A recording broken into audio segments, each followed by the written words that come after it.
Hello, this is Lady Boulay, and I hope you're having a wonderful day. Thank you for your support. Thank you for subscribing to the channel. Please hit the notification bell so you know when new videos are uploaded. Thank you for your thumbs up, for your comments, and thank you for sharing the videos. Thank you for all you do to support the channel. If you'd like to have a topic discussed, let me know in the comments section or email me at ladyboulay8596@aol.com. Today's video is something that I've been thinking about for quite some time, but I haven't quite known how to frame it. So I'm just going to try to do it today. Now I'm going to make the assumption that y'all aren't really all that interested in Meghan Markle and Prince Harry. But her story is instructive because it references back to the African American community. So I'm going to entitle this video, "When the Family You Scorn Has to Come to Your Rescue." Meghan Markle, the Duchess of Sussex, is the product of an interracial marriage between a black mother and a white father. Sometime during her early childhood, the marriage broke up, and her mother raised her in, I believe it's Windsor Hill in California, which is a middle-class black neighborhood in Los Angeles. According to some, Meghan was white passing. Her friends were white. She pledged a white sorority in college, and by all accounts, she's only dated white men, and she ended up marrying two.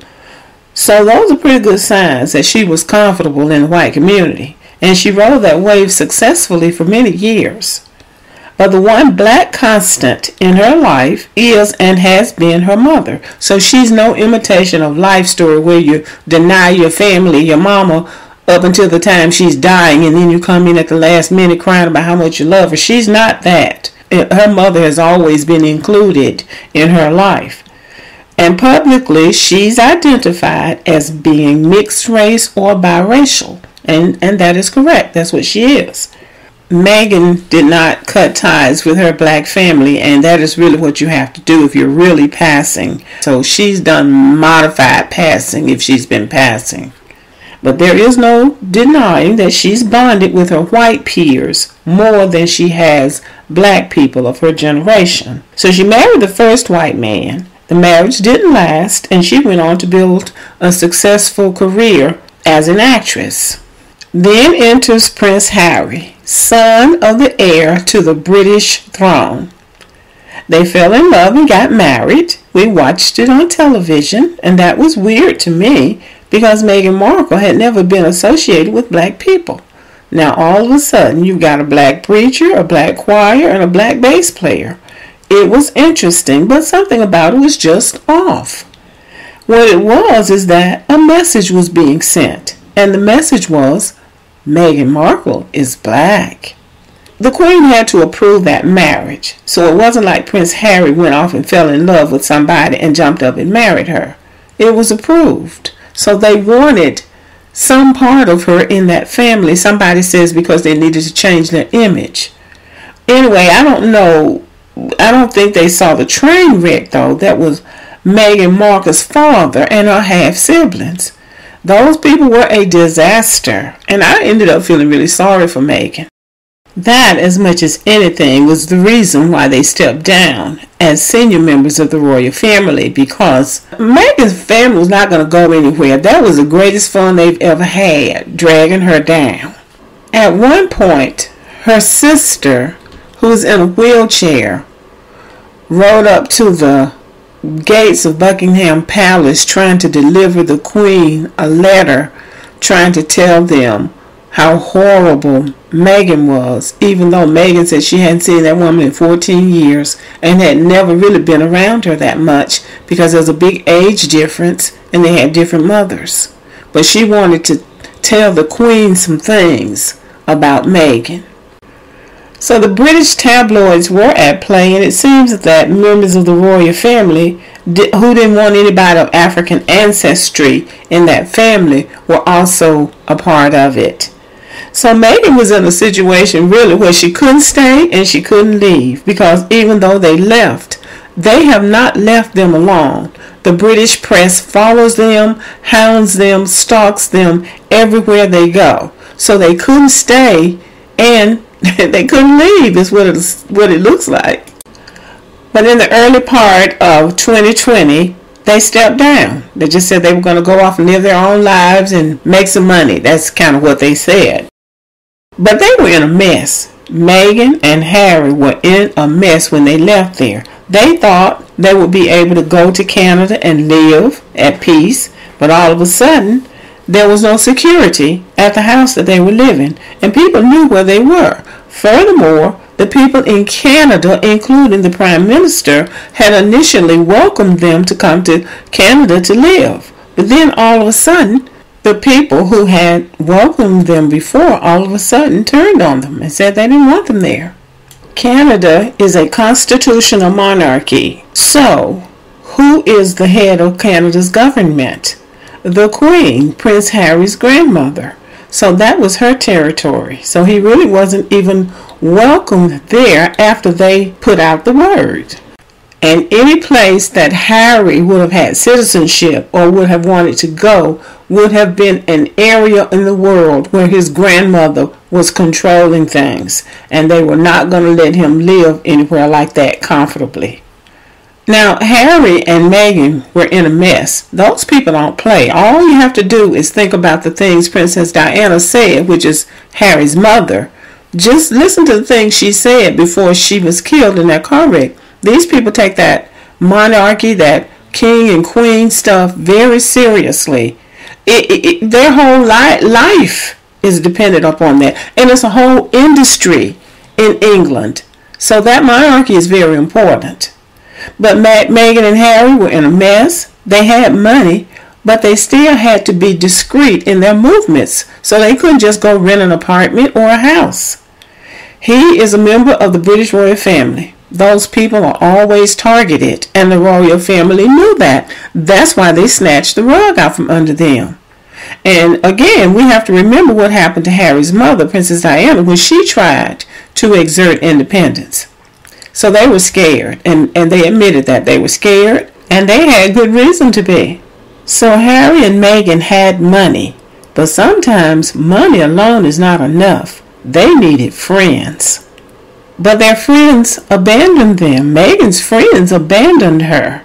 Even the one that was supposed to be her best friend was missing in action. Now, how do I know this? I actually don't know it for certain, but I know what she reported. Meghan wasn't taking her telephone calls, and there's a reason why you won't take a friend's telephone calls.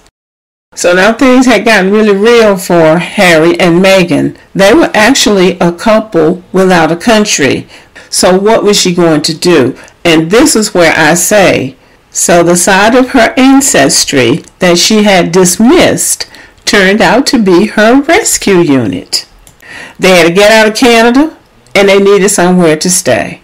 And who offered their home? Tyler Perry. Tyler Perry offered his house in Beverly Hills, or wherever that house is, somewhere in a very upscale suburb of Los Angeles. And according to reports, he told them they could stay there as long as they needed it, and he had his own security system. Now that's major for members of the royal family. Money could not have bought that kind of favor for them.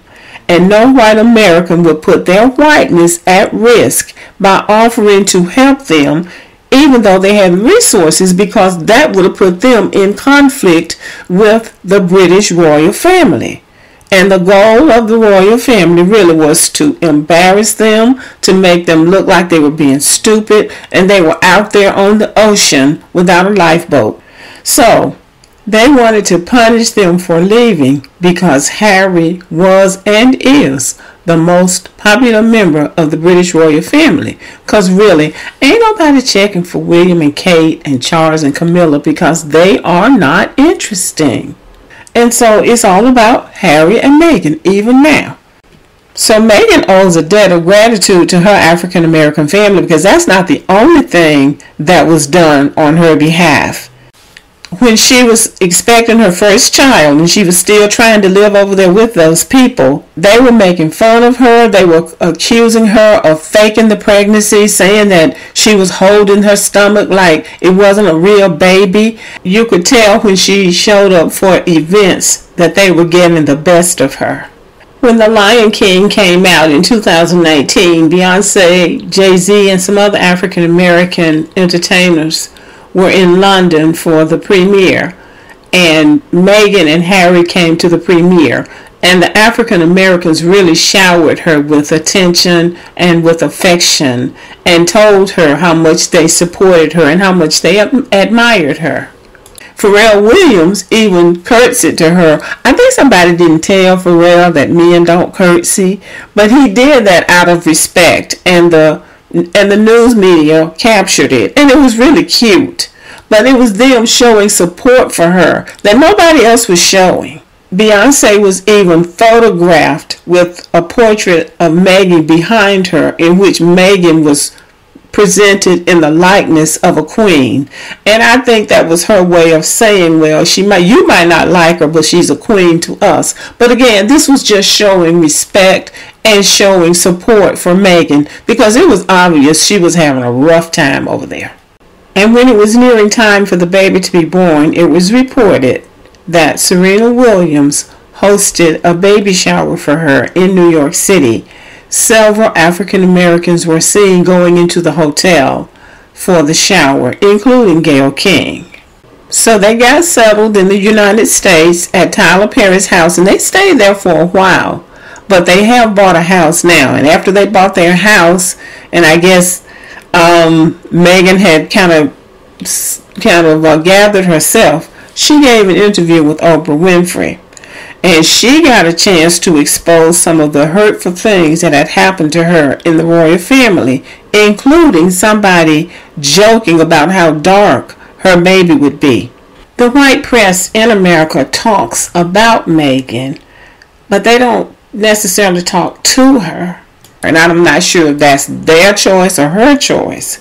But Oprah talked to her and let her say what she had to say.